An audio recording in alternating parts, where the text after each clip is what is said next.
Queria te fazer uma pergunta, queria que você fosse muito sincero.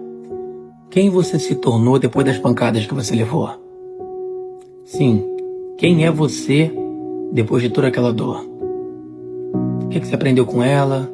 O que essa dor mais te ensinou? Eu sei que na maioria das vezes parece que ninguém se preocupa contigo, mas a pergunta que eu faço é: o que essa solitude te ensinou? O que essa dor te transformou? Quem literalmente é você depois dela? Tem gente que usa a dor para se transformar na pessoa ruim. Outras usam a dor para se transformar na pessoa melhor.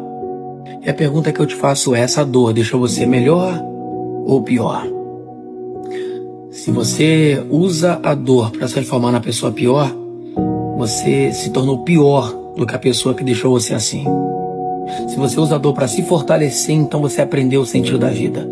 Dores vêm para te ensinar. A todo momento, a todo vapor. Por isso eu te pergunto: quem você é depois da dor?